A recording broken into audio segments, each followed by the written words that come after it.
안녕하십니까, 알림이 황희두입니다. 지금 터지는 소식이 굉장히 많은데 윤석열 대통령의 이 새끼 발언이 모든 이슈를 다 빨아들일 것 같습니다. 말 그대로 난리가 났는데요. MBC에서 1시간 전에 올렸던 영상이 벌써 100만을 훌쩍 넘긴 상황입니다. 심지어 SBS, KBS에서도 다 이 이슈를 중심으로 다루고 있고요. 저도 주위 정치 무관심층 친구들한테 퍼나르기 위해 4초짜리 쇼츠를 만들었습니다. 아무 생각 없이 봐도 너무나 황당한 일이기에 단톡방에서도 난리가 났네요. 링크는 댓글로 고정해둘 예정이고요. 무엇보다 이건 변명의 여지가 없이 직관적으로 꽂히는 이슈이기에 언론에서도 결코 외면할 수 없는 상황이죠. 논란 일파만파라는 보도까지 나올 정도입니다. 여기저기 보도를 다 하고 있고요. 당연히 네티즌들의 반응은 99%가 전부 다 비판이고요. 쪽팔려서 살겠냐? 국가망신 그만시키고 내려와라. 이런 반응들이 나오고 있습니다. 이에 민주당에서도 막말 외교 사고라고 신속하게 비판에 나섰고요. 박홍건 원내대표는 미국 의회를 폄훼한 발언이 고스란히 영상에 담겨 대형 외교 사고로 큰 무리를 일으켰다고 비판했습니다. 무능도 모자라 저렇게 스스로 품격까지 깎아내리고 있냐 이런 거고요. 오영환 원내대변인 또한 막말 외교 사고의 큰 후폭풍이 걱정된다며 이에 대해서 정중하게 해명할 필요가 있는 사항이라고 꼬집었죠. 김의겸 대변인 또한 논평을 통해 경악을 금할 수 없다는 입장을 전하며 이준석 전 대표가 폭로했던 게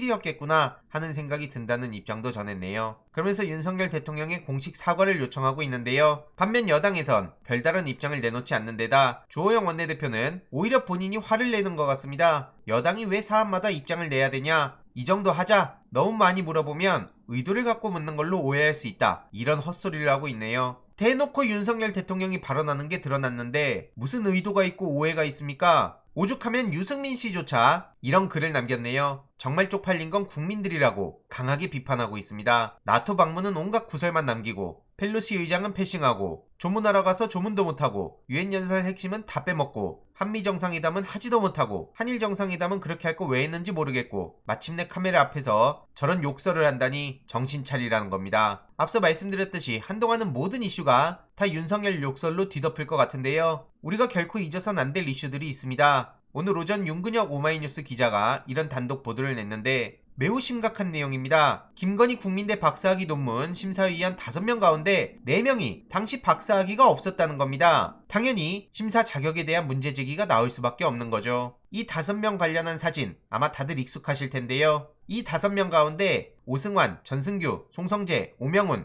이 4명은 당시 박사가 아니었단 겁니다. 누가 누구를 심사하는 겁니까? 심지어 전승규 씨는 김건희 박사 논문의 지도교수기도 했죠. 오죽하면 국민대 관계자도 박사학위 논문이 없는 교수가 박사학위 논문을 지도하고 심사하는 건 타당하지 않았다고 생각한다고 입장을 전했고요. 다른 종합대의 예체능 계열 교수도 부적절하다는 입장을 전하고 있습니다. 하지만 국민대 홍보팀에선 구체적인 답변을 피하고 있는데요. 김건희 씨 또한 저렇게 박사 논문을 수상하게 받은 후 겸임 교수로 일을 했던 것도 황당할 따름입니다. 이게 기득권 카르텔이 아니면 뭡니까? 이에 대해서도 당연히 특검을 해야 된다는 요구가 쏟아지고 있고요. 국민들을 향해선 삼류 대학이냐? 이런 심오한 비밀이 있었구나. 누가 누굴 심사하냐? 이런 비판이 계속해서 이어지고 있네요. 이해로도 청와대 깜깜이 전시 예산 48억 낭비 소식도 절대로 잊어선 안 되는데요. 노인, 청년, 약자들 예산은 다 깎아놓고 저렇게 묻지마 전시의 혈세를 낭비하는 겁니까? 전시 내역 등 구체적 근거가 없다는 지적도 나오고 있고요. 국립미술관 관계자들도 이건 과하다는 비판의 목소리를 내고 있습니다. 그래놓고 문재인 정부의 성과라며 잘나가던 청년 내일 채용 공제, 기업의 지원을 끊어버린다는 소식까지 전해졌습니다.